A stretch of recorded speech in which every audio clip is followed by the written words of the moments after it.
continent where the heat sparkles on the horizon. Here, survival is not guaranteed. It must be perfected through instinct or obtained by chance.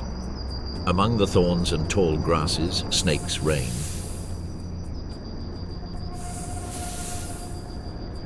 Their slender bodies move like thought, the eyes never blink. The fangs promise death.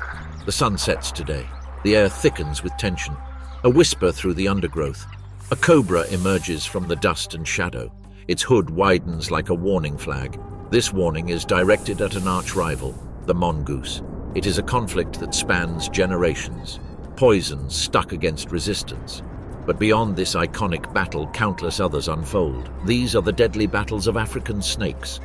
The ruins of the Temple of Amun at Siwa lie half-buried beneath the ochre sands of North Africa. Once a place of prophecy and power, its eroded stones now stand silent, watched over only by the wind and lizards. Long ago, the pharaohs sent emissaries across the desert to seek divine counsel here.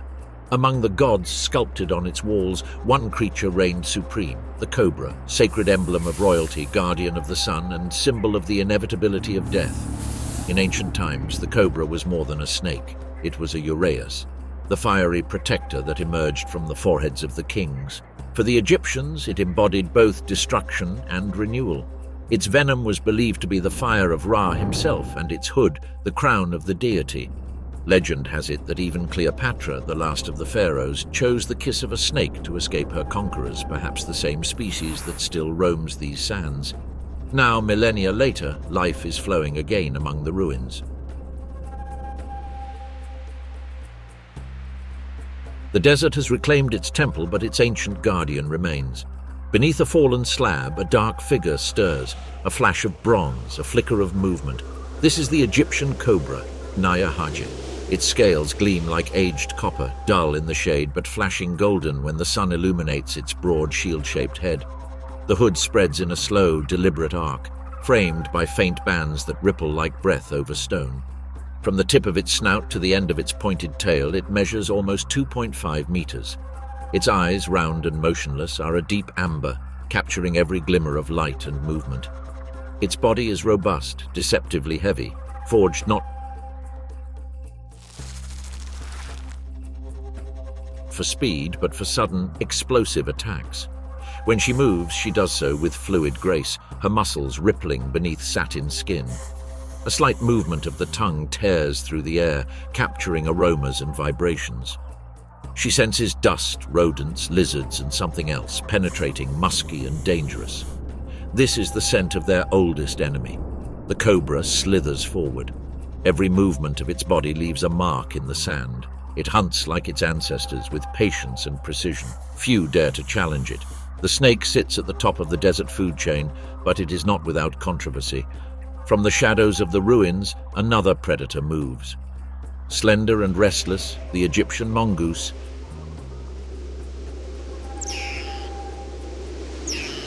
The ichneumon moves nimbly among the fallen stones. Its fur is tawny with a darker stripe along its back, perfectly camouflaging it with the sun-dried debris. Unlike the cobra, it hunts during the day.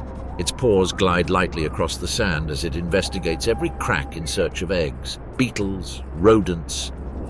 He pauses. A faint smell of snake reaches him. The hair on his back stands on end. Their lives have intersected for generations. Hunter and prey. Each one is equally capable of becoming the downfall of the other. The venom of the cobra is strong enough to kill a man. However, the mongoose holds an ancient secret: resilience. It's not immunity, but it's enough to embolden him. The sun rises.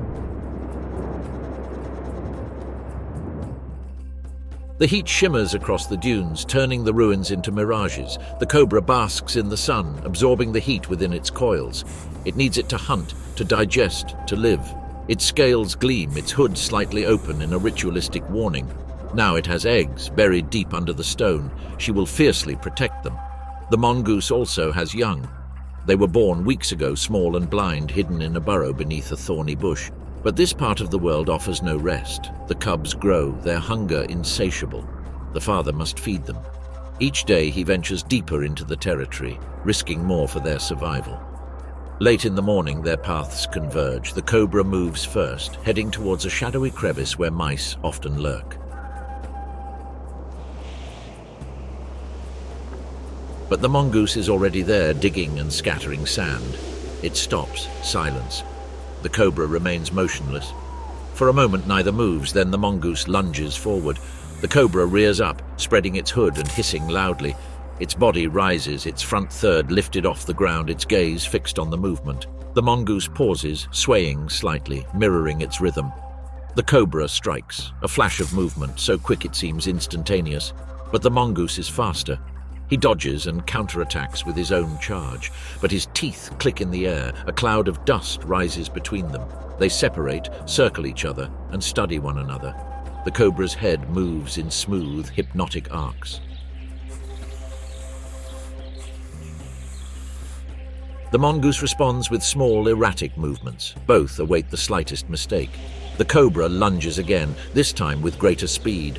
The mongoose jumps sideways, rolls, and pounces on its body. Its teeth graze the scales. The cobra turns, attacking again, but its fangs find only fur. She hisses, she stands up, she widens. The mongoose feints to the left and then dives, snapping its jaws shut just behind its hood. The cobra thrashes, its coils twisting around its body. It hisses, writhes, its fangs striking again and again. But its thick fur and frantic movements prevent it from penetrating deeply. The poison drips uselessly onto the sand. The mongoose's teeth find a grip, bite hard. The cobra stiffens. Her hood falls down. Slowly his body relaxes and becomes motionless. The mongoose rises above its fallen rival. It releases it and retreats, all its senses still heightened by the adrenaline. It won't eat it. This isn't food. It's territory, instinct and survival. It vanishes among the ruins. Although the cobra no longer exists, its eggs, hidden deep under the stone, remain intact. They will hatch in a few weeks. A slender young woman will emerge to continue her lineage. The mongoose will return to its den to feed its young and rest in the waning heat. As evening falls, the ruins fall silent once more. The sun sets, turning the sand red and the stone gold, and as night falls, the wind begins to change. The scent of acacia and dry grass extends for miles around. As the kilometers stretch out, the dunes give way to open plains. Here the light softens. The air hums with the sound of insects and distant herds. These are the golden sheets, far from the cobra's domain. Here, a new day has dawned. The sun is high in the sky. The heat shimmers across the plains. Under the shade of a tall termite mound, a black mamba, Dendroaspis. The polylepis glides through the dust. Its long, sinuous body stretches beyond 3 meters, a living torrent of muscle and determination. The scales gleam dimly in the bright light. They're not black, but a dull lead grey, the color of storm clouds before the rain. Its name doesn't come from its skin, but from the profound darkness that dwells within its mouth, revealed in an instant when it opens to attack. Its movement is fluidly precise. Its head, coffin-shaped and static, rotates with deliberate awareness, its tongue brushing against the palate to taste the invisible. It slips between the brittle roots and the cracked clay. The termite mound's tunnels are narrow but cool. There it hunts, moving its tongue in rhythmic pulses, sniffing the air for the faint musk of its prey, mice that nest deep underground. One precise strike, one clean kill, and it feeds. However, even here, security is fleeting. On the surface, the world belongs to another predator. High above, the martial eagle, Polymito bellicosus, the largest in Africa, circles. Its broad wings extend beyond a man's arms, its dark feathers gleaming like sunlight reflecting off stone. It glides on the thermals, almost motionless, its gaze fixed on the land below. Its vision is sharp enough to detect the movement of a tail from hundreds of meters away. The eagle scans for movement, hare, ground squirrel, anything that disrupts the order where tranquility should reign. Below, the mamba emerges. Its hunt is over. It glides from the tunnel entrance into the midday glare. The air ripples around it, the ground almost too hot to touch. It moves in a series of fluid waves, its head slightly raised above the sand, seeking shade. A shadow passes through it. She instantly freezes. The eagle has seen her.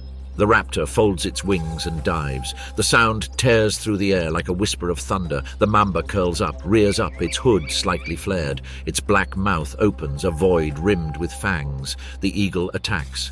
Talons extended, aimed for the head. The mamba steps aside. The dust rises forcefully. The eagle's talons scratch the ground, missing by centimeters. It rises again towards the sky, describing a wide circle. The mamba swims toward a clump of dry grass. Its body blends into it, indistinguishable from the stalks, but it cannot remain hidden for long.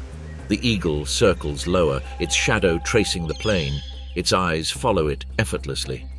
The second blow comes quickly.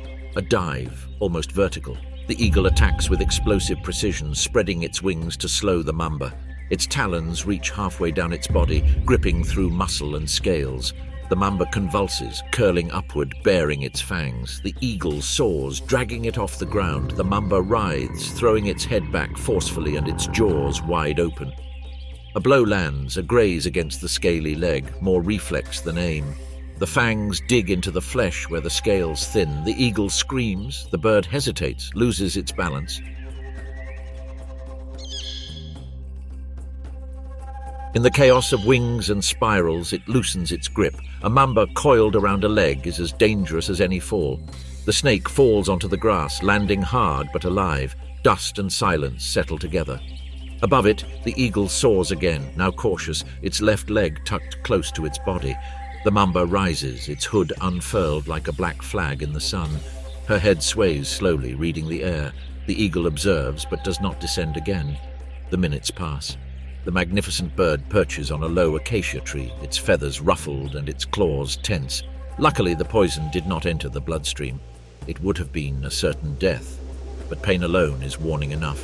In any case, this hunt is over. Below, the mamba slithers back down into the grass. By nightfall, both had disappeared. But more often than not, the story ends differently. Another day, on another plain, the eagle wins. A young mamba, smaller and less cautious, ventures too far into the open. It doesn't see the shadow until it falls upon it. The eagle strikes with precision, its talons gripping it just behind the head. It writhes, showing its fangs, but cannot reach him. With a powerful flap of its wings, it rises while the snake struggles below.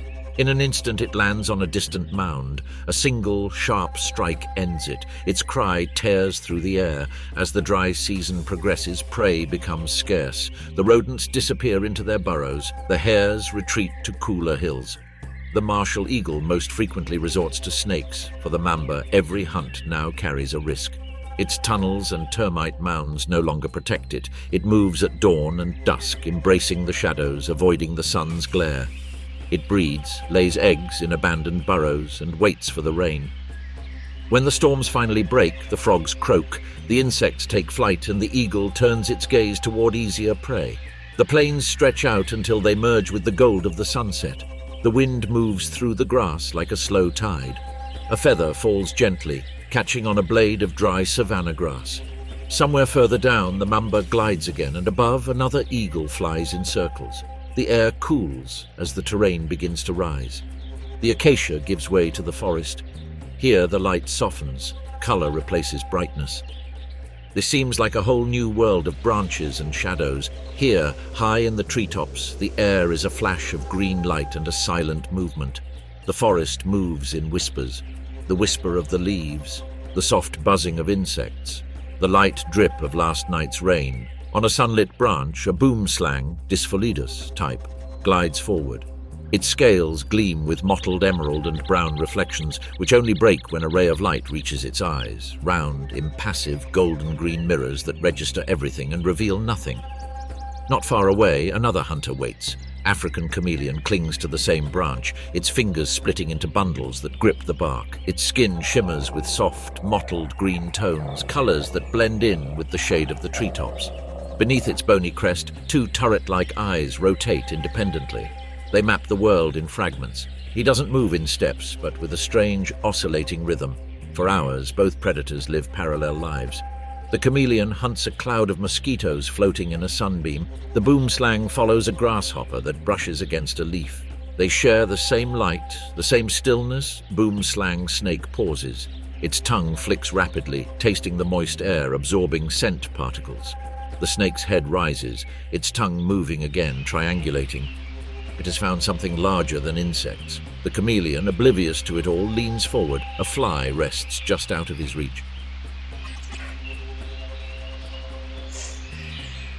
His eyes fix on it, two turrets aligning until they focus on a tiny shape. His body freezes. Time stops. Then, in an instant faster than sight, his tongue shoots out, a pinkish smear with a sticky tip. The fly vanishes. The chameleon swallows. His throat throbs once, but in the stillness that follows, another presence stirs. Boomslang is almost here. Its body coils among the branches, its weight distributed with such precision that the leaves don't even stir. It moves millimeters, its muscles twitching beneath its smooth, dry skin. Light filters through the treetops in silvery flashes. The dew trembles on the leaves, altering their colors. The chameleon begins to move again, more slowly this time, stealthily approaching a thicker branch. It senses the faint vibration before it sees it. A pulse through the bark, subtle as breathing. It freezes. One eye rolls left, the other right. Nothing, only green. Then, a shadow lengthens across his perch. The boomslang's head emerges, its tongue flicks through the air between them. The chameleon turns a darker green, its body flattens, making it appear wider. Its throat swells. Its eyes now fix on that slender, perfect face. The chameleon sways. Left, good. The boomslang watches, impassive. Its muscles contract in a subtle sequence. Its attack, when it comes, is almost invisible. The chameleon shudders, its tail coiling tightly around the branch. Its fangs pierce the skin just below its crest. These small grooves release a potent hemotoxin. It thrashes once or twice, clinging to the bark with all four legs, but its strength quickly wanes. Within seconds, it loses focus. The color of its skin changes from a vibrant green to a dull brown. The boomslang gently holds it until the movement ceases. Then he lets go, his jaws working to swallow. Its mouth opens wide, its elastic skin stretching over the shape of its prey. It devours it slowly and methodically, its body undulating as it feeds. When at last only the chameleon's tail disappears, it settles back onto the branch. During the long rains, both hunters thrived together in the past. Insects were plentiful, and the forest teemed with scents and movement. The boomslang hunted by day, catching small birds and lizards. The chameleon hunted with stealth and patience. Their territories overlapped, but the forest was vast enough to ensure peace. Then came the dry months. The leaves turned yellow, the insects decreased, hunger grew. The chameleon spaced out its meals, chasing the last swarms of mosquitoes beyond its safe zone. The boomslang, driven by the same scarcity, began hunting earlier at a more intense light. In times of plenty, their worlds had run parallel. In their need, they clashed. Now, its meal finished, the snake coils up in a clearing between sun and shade. It doesn't let itself be completely enveloped. It prefers the filtered warmth of the branches. The chameleon's body provides it with energy for several days. It won't have to hunt again until the next fog. Meanwhile, beyond the tree line, there is open terrain. The air dries out, the colors intensify, the ground is burning. Here, the snakes no longer move among the leaves, but in full sun. The African sun scorches the open plains. The heat sparkles in waves, blurring the horizon. Beneath a bramble bush, motionless but alert, lies a puff adder, Bitis ramatans. Its body is thick and earth-toned, with scales reminiscent of dry leaves and dust. It has buried itself halfway in the sand. Only its broad head and the slight curve of its back betray its presence. Her eyes, with their slanted golden pupils, are not focused on anything in particular. And yet, all at the same time, for hours, he remains motionless. The puff adder hunts by ambush. It is an ambush predator. The scent of rodents floats faintly on the breeze, but she waits. A shadow crosses the prairie. Long-legged and large, the secretary bird advances with a steady stride. Its wings with black tips are powerful.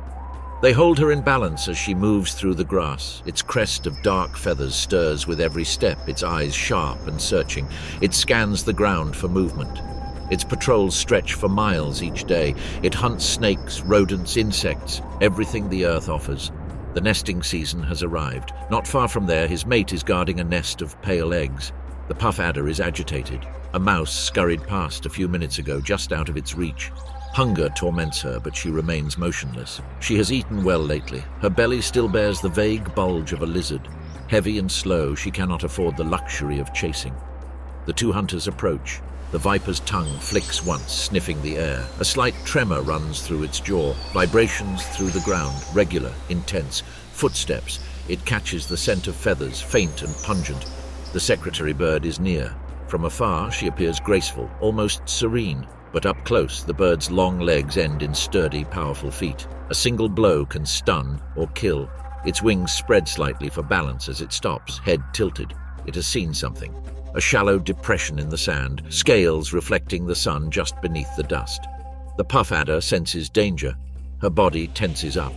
The air fills his lungs, its sides expand. It exhales with a long, low hiss. The bird remains motionless, then advances with its head down and its gaze fixed. The viper coils more tightly. The bird strikes first. With a swift movement, its leg slams into the ground, but the viper rolls sideways, raising a cloud of sand.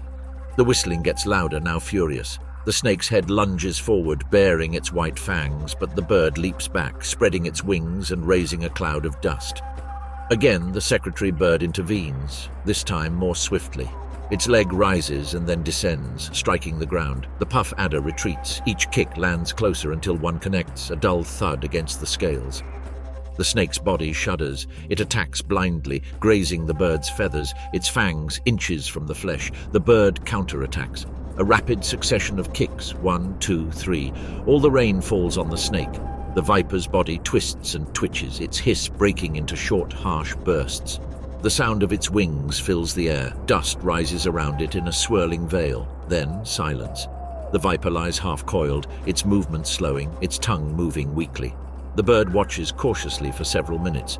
A second attack could still come, even from the dying snake. Only when its head rests limply on the ground does it lower its guard. With one last deliberate stomp, it makes sure the fight is over.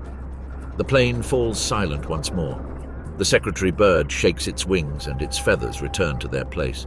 He tilts his head, examining his prey. Snakes like this won't make it to his nest. The plains are safer for now, but victory comes with risks.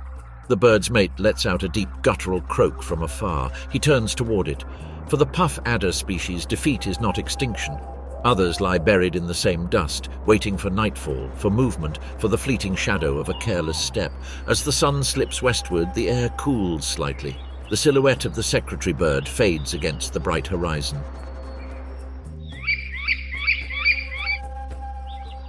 It moves among the acacias, towards the faint sound of the chicks calling from the nest. Your workday is over. Beneath the surface, life awakens once more. Termites repair their nests, beetles emerge from the shadows. In the distance, another viper slithers through the dust, invisible. When the rains return, the plain will change. The grass will grow waist-high. Insects will swarm. Snakes will proliferate again under the new cover. For now, at the edge of the forest, the land begins to darken. The air becomes humid, the pace of life changes, the shadows deepen, the colors become saturated. The great plains are left behind. Here, on the shadowy edge of the forest, a new chapter awaits. The forest breathes in shadows. Humidity clings to everything, bark to broadcast, to the skin. Each leaf shines. The scent of decay and life blend into one. Beneath the thick canopy of the trees, where the light falls in fragments and the fog curls low, danger remains silent. Danger lurks. Here, the Gaboon viper, Betis of Gabon, lies invisible. It is enormous, with a robust body. Its skin displays shades of brown, cream, and purple that reflect the fallen leaves on which it rests. Its head is broad, almost triangular, with pointed nostrils like sculpted spears. No movement betrays her.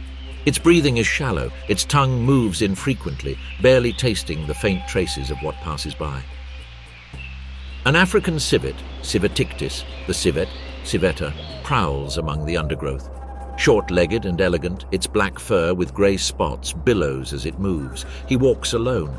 The civet hunts by smell. His senses are attuned to the damp musk of frogs, the sweetness of fallen fruit, and the soft whisper of beetles beneath the bark. His face, striped black and white, lifts itself frequently to sniff the air. He knows the smell of rain. He knows the scent of death. The viper remains motionless. A beetle crawls across her scales and passes unharmed. A frog leaps near her tail and escapes. She waits for something bigger, something worth attacking. She can wait for days, even weeks, in the same shaded area. Her camouflage is perfect. The civet is approaching. He doesn't know yet. Its legs sink into the soft mulch. The viper senses it.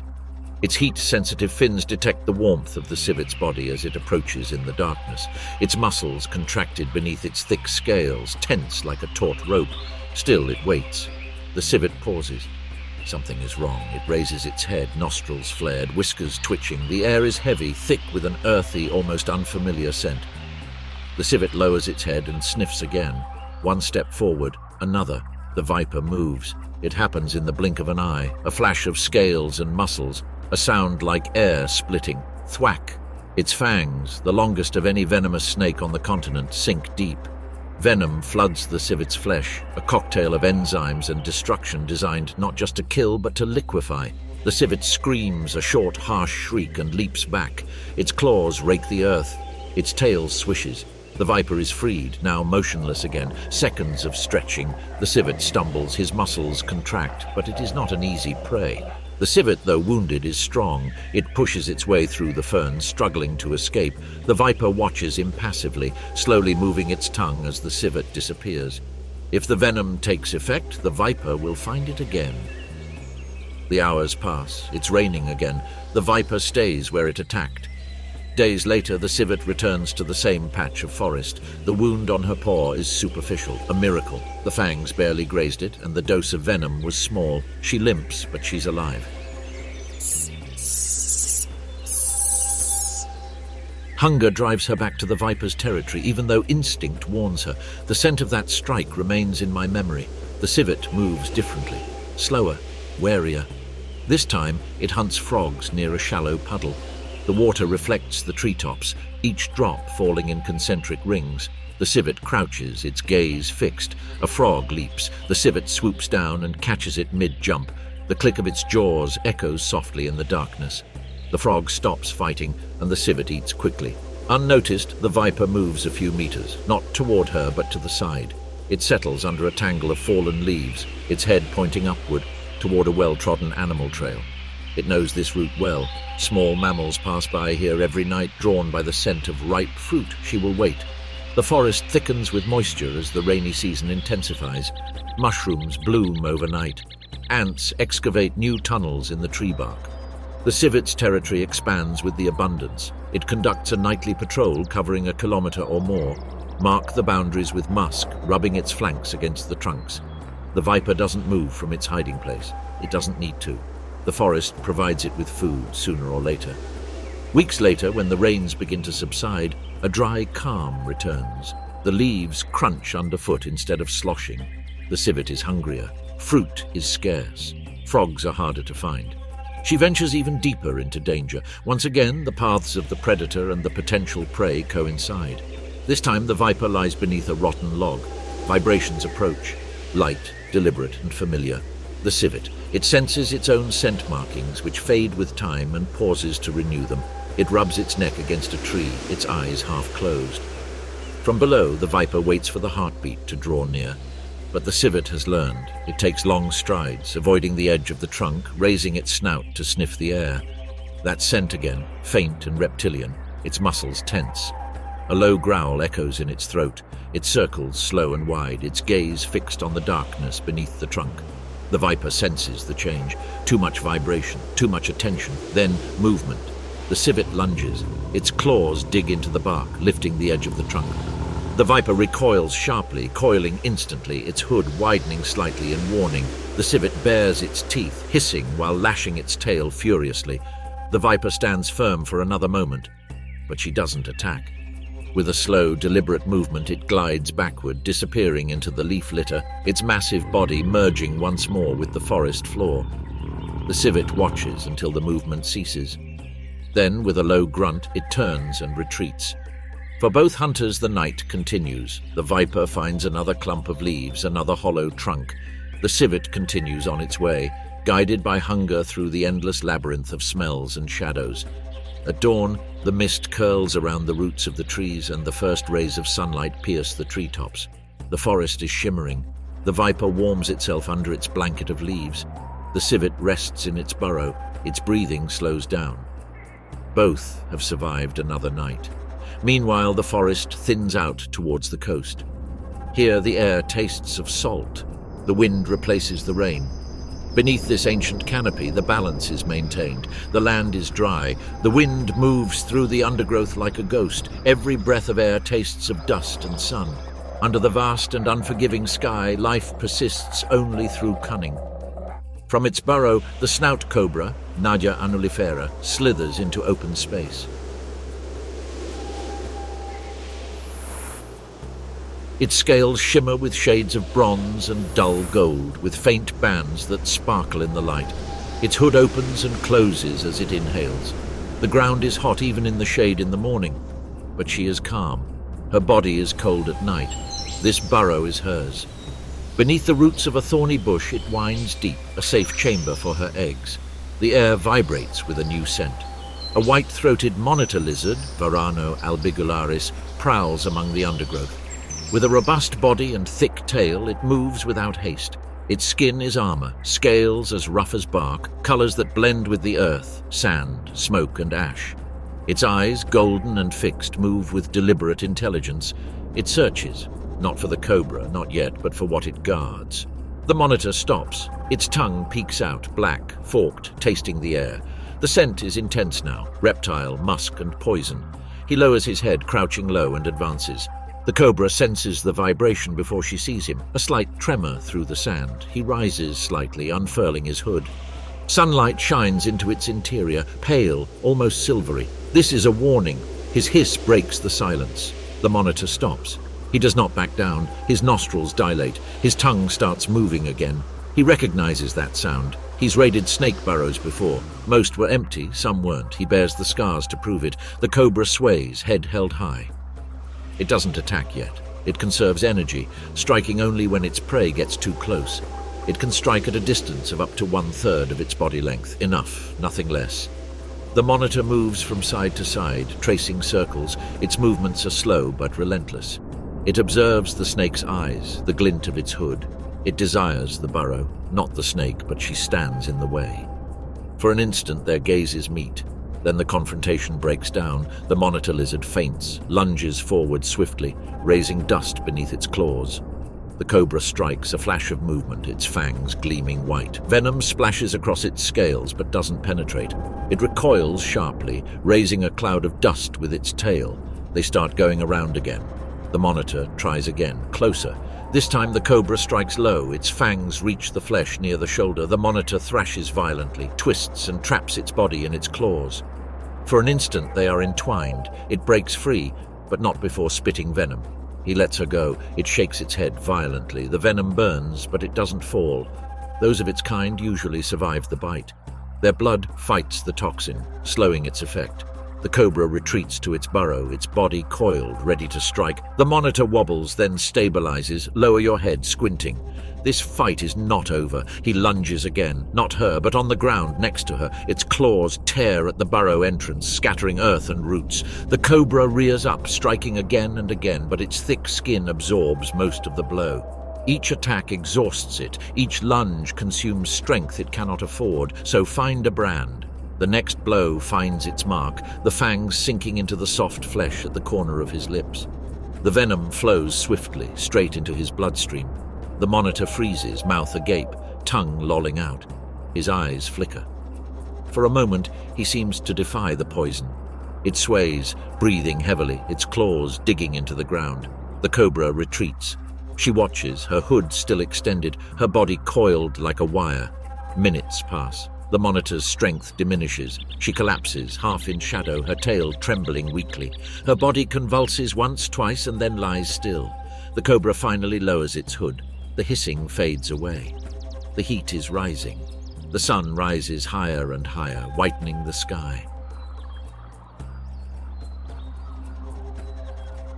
The cobra slithers back toward the entrance of its burrow. It checks its nest. The eggs are safe. The chamber is cool.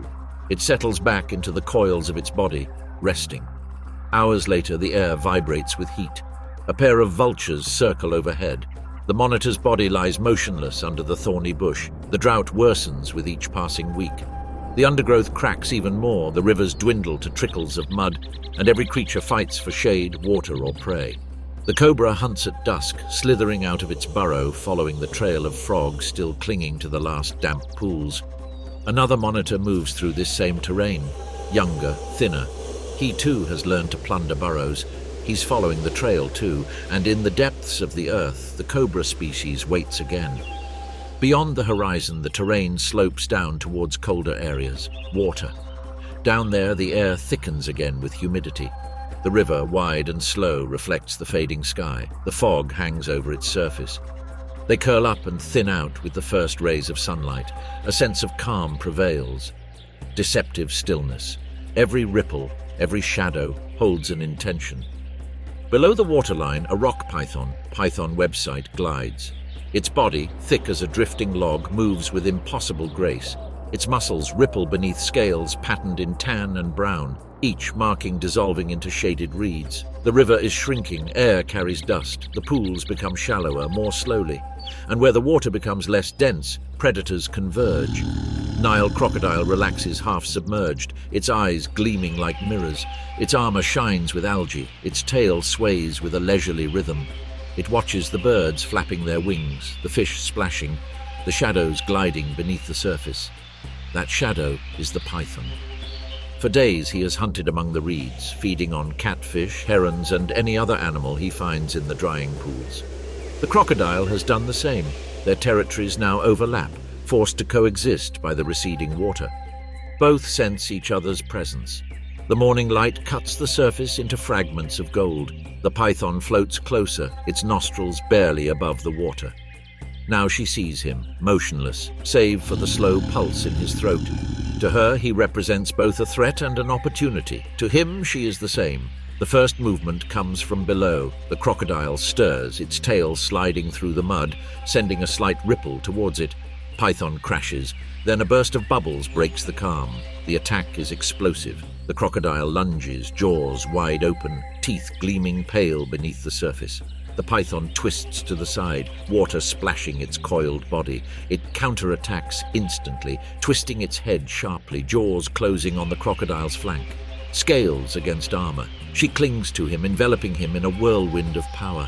The mud makes the water cloudy. The surface churns violently, bodies roll, tails splash, waves crash against the shore. The python's coils contract, each loop brushing against its armored skin. The crocodile thrashes, its tail lashing like a whip. For a moment it seems as if the snake will grab him, but the crocodile's body is built for war. Its lungs expand, its spine bends, and with a savage twist it breaks free from its grip. Its jaws snap shut on its abdomen, bubbles of air rise, frantic and silvery. The python convulses, striking again, its fangs sinking into the rough scales, but they refuse to give in. Without poison, their only weapon is pressure, perfect for taking down even larger prey such as deer. But this is not a deer, it's a crocodile. They roll together into deeper waters, stirring up mud and shattered reeds, then silence. Time passes. The water clears up slightly. The python's body lies half-coiled, motionless. The river is calm again. The waves fade away. The crocodile lifts its prey slightly, and the snake's pale underside reflects the light. Then it plunges, dragging the snake down with it. The water engulfs them both. Bubbles rise once, twice, and then stop. When the rains finally come, they wash away all trace of the struggle, the removed mud, the broken reeds, the bloodstain. Life is reborn, frogs croak, insects chirp, fish return to the shallows. In that same stretch of river, new python hatchlings will swim, small crocodiles will slither out of their nests of decaying vegetation. Someday they will meet again. The outcome could favor either of the two beasts. Meanwhile, night falls heavily on the prairies. The first drops of rain have fallen, leaving behind a world resplendent with aromas and sounds. The air vibrates with life. Damp earth exhales a deep, earthy perfume, the chirping of crickets, the frogs croak, and from the hollow edges of a puddle, the thunderous toad, Sclerophrys capensis, begins its song. It is plump and mottled, the color of mud and moonlight. Its throat swells like a living drum, shining silver under the crescent moon. Each call is an invitation to a mate and a signal to predators. However, she continues to sing tirelessly because this is her time. The rain has opened up time itself. For a few weeks, the puddles become breeding grounds, and those of their species must live fast or die voiceless. Something stirs among the reeds. Short, robust-bodied and slow, the nocturnal viper, Causus rhombiatus, moves like a shadow. Its tongue skims the air. The scent of an amphibian envelops it. Damp skin, faint toxins, the musk of life waiting. Its pupils, round and black, dilate in the gloom. The hunt begins. She is made for this moment. Her scales, with a pattern of dark diamonds, break her silhouette against the earth and leaves. The vibrations of the toad's croak guide her forward. The toad croaks again, now louder. Its throat trembles with the effort. Around him, others join the chorus. The viper stops. It raises its head slightly, savoring the flavor again. The toad is close. It strikes. The sound is abruptly cut short. The fangs pierce the skin. The venom flows, mild to some creatures, but potent enough here. The toad writhes once, twice, and lies still. The night viper begins to feed, dislocating its jaws. So far, so good.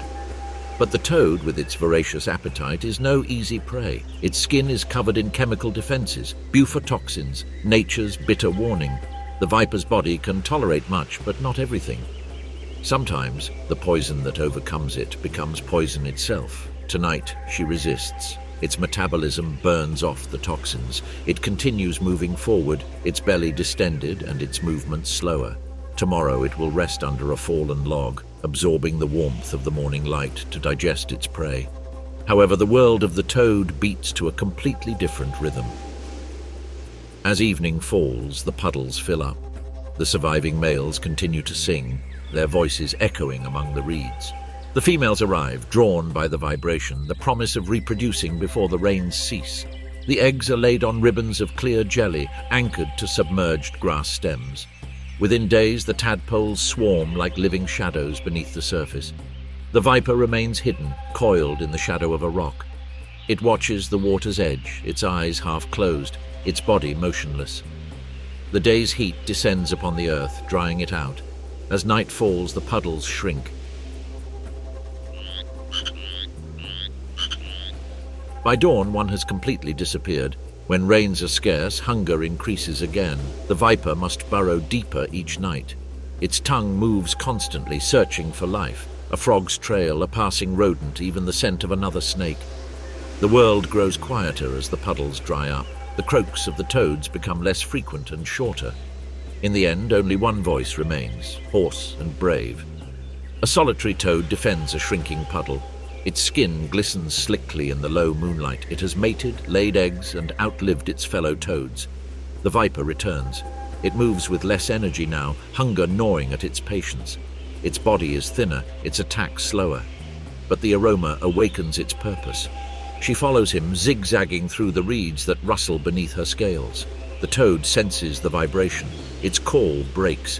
It turns, puffing itself up, its mouth open in a defensive gesture. A milky toxin oozes from the glands behind its head, a warning, but the night viper, driven by necessity, ignores it. The attack was successful. The poison flows again. The toad's legs twitch as the paralysis spreads. Even as it begins to feed, the taste of the alkaloid burns its tongue. It swallows slowly, each contraction deliberate, its body trembling slightly as it forces the toxic flesh down. Hours later, he remains motionless. The toad's last defense begins to exact its silent revenge. Its tongue moves once more weakly. The poison seeps into its system, and the viper curls up, instinctively seeking the coolness of the earth. At dawn, he remains motionless. At midday, ants swarm across its scales. Their death feeds beetles, centipedes, and the damp earth that harbors the decay. The nearby puddle dries up even further, trapping its tadpoles. Some will die. A few, in the deepest shade, will metamorphose just in time. These lucky ones will jump to the next shelter before the sun claims them too. When the rains return weeks later, the first clap of thunder rips through the air. Thick drops strike the earth, raising tiny clouds of dust. The earth absorbs it eagerly. New puddles form where the old ones had disappeared. And from beneath the earth, the toads emerge once more. Another viper emerges from the nearby grass. The toads are calling, continued below. Meanwhile, the sun remains low over the African bush. The air is sparkling. It's covered in dust and smells like dried grass. Beneath a twisted acacia tree, something stirs, a ripple in the stillness. The black-necked, spitting cobra, black-necked eel, comes into view, its scales gleaming dark against the ochre background. Its hood opens slightly, not as a warning, but out of habit. Its senses are attuned to vibration, the faint scurrying of a mouse, the rustling of a sparrow's feathers, even the distant scraping of claws. Hunger drives her forward. She pauses at the entrance of a hollow mound, sticking out her tongue to taste the air.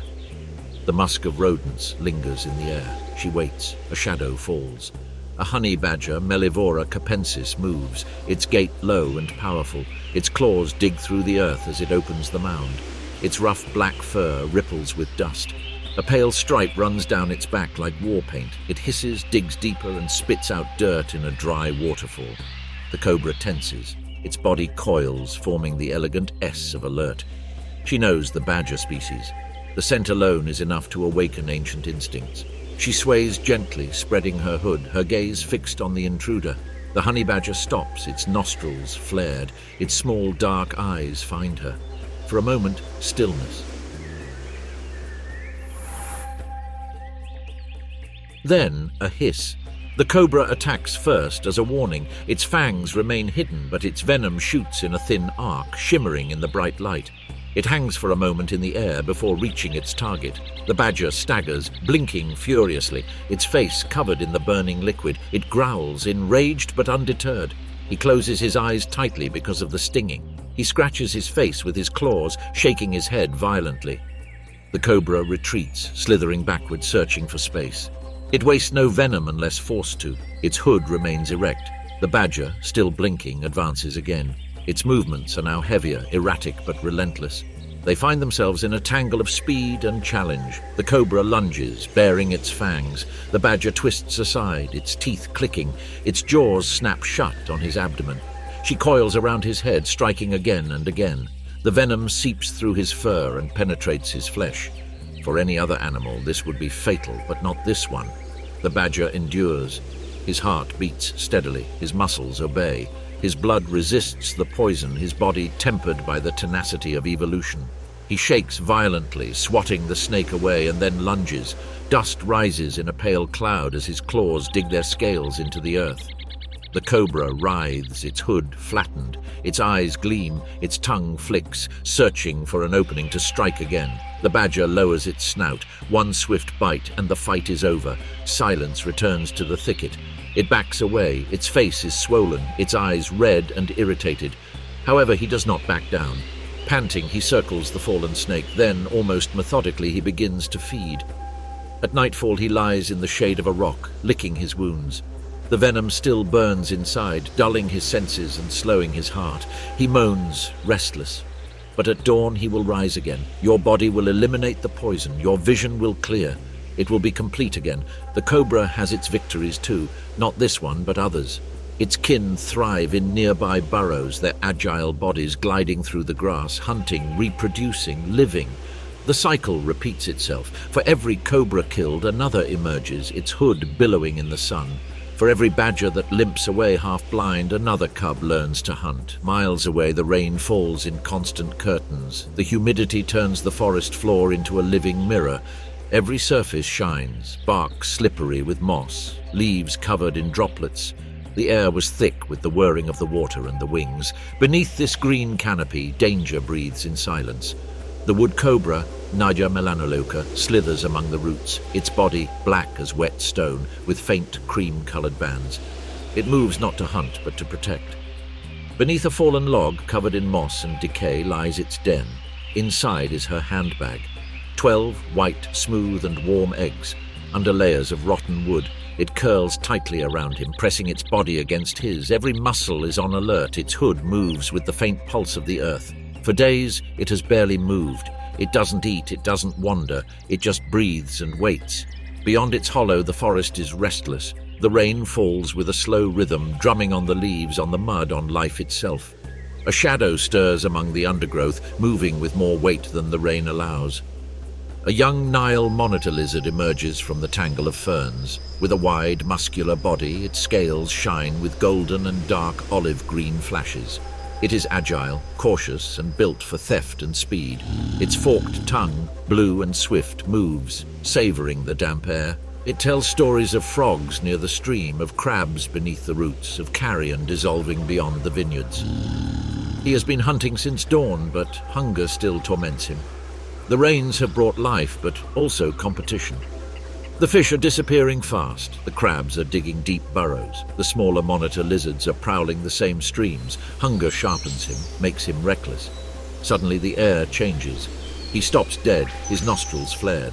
Something stronger masks the smell of mud. The musk of a reptile, cold and unmistakable. Snake.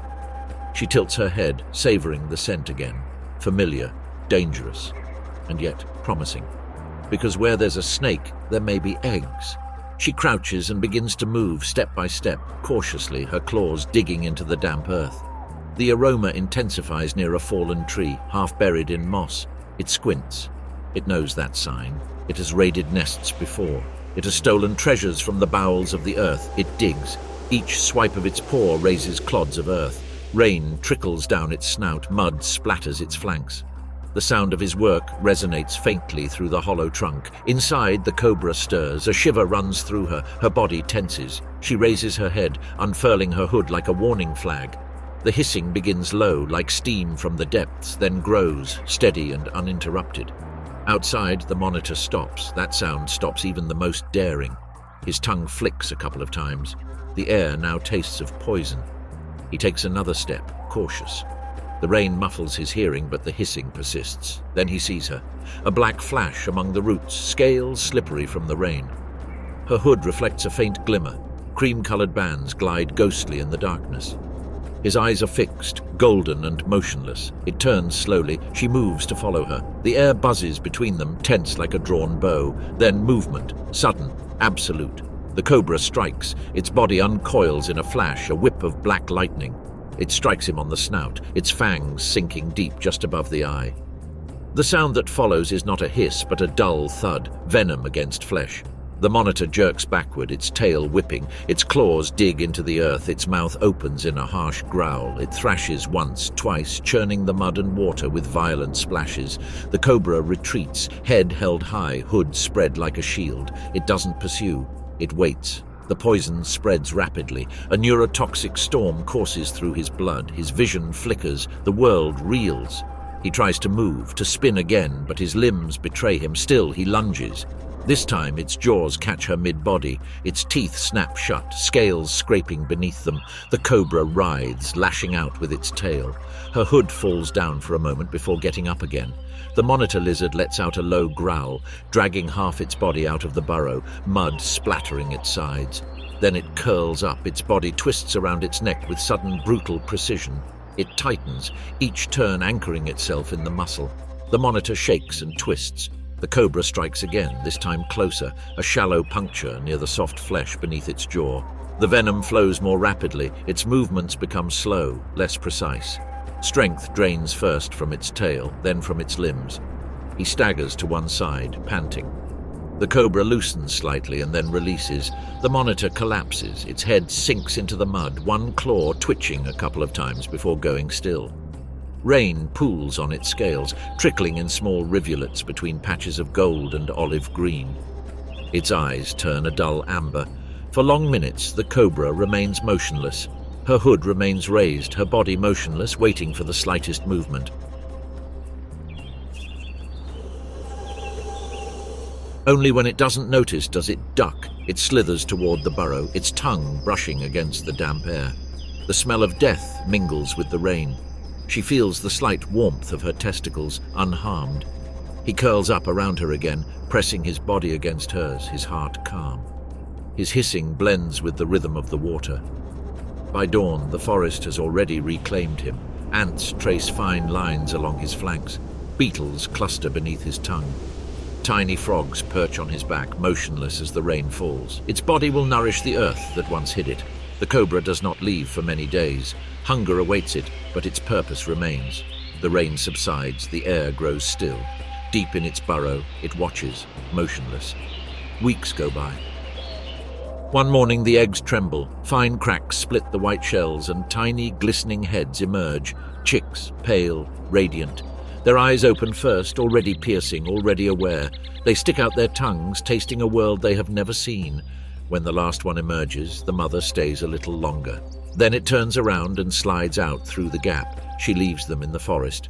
Your task is complete. The young scatter among roots and shadows, disappearing like raindrops into the earth. Above, the forest stirs once more, the croaking of frogs, the buzzing of insects, the endless rustling of falling leaves. By nightfall, the burrow is empty. The imprint of her curls remains faintly imprinted in the mud, soon blurred by the rain, and beyond the trees another monitor lizard prowls, larger, slower, more cunning. It pauses near the hollow, its nostrils flared. The air still holds a trace of poison, a ghostly warning. It lowers its head and continues on its way. The balance endures. The night air is dry and thin, the kind that makes sound travel far. Above the low scrub of the southern veld, the moon hangs clear and pale. It silvers the thorns and skeletal branches of the acacia. Below them, the African egg-eating snake, Dasypeltis. The scabra moves silently. Its scales glow dimly in the moonlight, with a pattern reminiscent of cracked stone, perfect camouflage against the sandy soil and the bark of the trees above. She climbs with delicate precision. Its slender body coils around branches no thicker than a twig. Every move is careful. He cannot afford to fall. Its bones are light, its muscles adapted not for combat but for balance. It moves by instinct, drawn by the slightest scent in the air, a trail of yolk, the rustle of feathers in a nest. Nearby, a brood waits in the darkness, unprotected. Tonight, she will eat. Every night, the same ritual repeats itself. The egg-eating eagle glides silently, its tongue skimming the air like a silver thread. It doesn't hunt swiftly or aggressively. It listens to the silence that heralds a nest, a pause in the wind, a warmth hidden among the woven grass. When it finds it, it gently curls around the branch and lowers its head. The aroma intensifies. He knows that smell better than anyone else. The nest is right below, nestled against a fork of branches. Inside are 4 perfect ovals, gleaming faintly in the moonlight. She slithers closer, her jaws slightly open, the bones of her skull flexible, her teeth small and harmless. With slow and elegant grace, he swallows the first egg whole. Inside, specialized spines crush the shell without piercing it, allowing it to absorb the rich yolk. It's the perfect heist. But tonight it's not alone. Far below, another snake stirs. The Cape cobra, good Nivea, moves differently. Its scales gleam golden in the moonlight, polished by the sand and the sun. The cobra's hood remains half open, even at rest, as if to warn the world. She too has detected the scent of the eggs, carried by the desert wind. For her, this is not just hunger, it is territory. She moves through the undergrowth with deliberate ease. His body slides over thorns that bend under his strength. Small animals flee from him. Mice scurry into their burrows. A gecko hides among the bark. He doesn't chase them. He doesn't need to. His senses guide him upward, toward the tree where the egg-eating snake feeds. Up above, the smaller snake senses the vibration, a change in the branch, the whisper of the scales against the bark. She freezes. Her whole body goes still. Her heart races, but her instinct tells her, movement brings death. The cobra reaches the base of the trunk. She raises her head, sticks out her tongue, savoring the same scent that drew her there. She knows how to recognize it. The warm aroma of eggs, the faint musky scent of another snake. Its pupils constrict. Its body begins to rise, half its length easily lifted into the air. The tree trembles with its ascent. The egg-eater clings to a branch.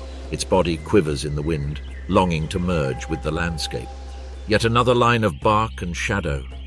The cobra climbs with a steady stride, its hood now fully extended, catching the moonlight like a flag. It reaches the nest. The smaller snake is only a branch away. She watches it lower its head toward the eggs, opening its jaws. It swallows one whole. His throat bulges from the weight. He pauses. Then it takes a turn. He senses something more, a faint smell of scales, minor, softer.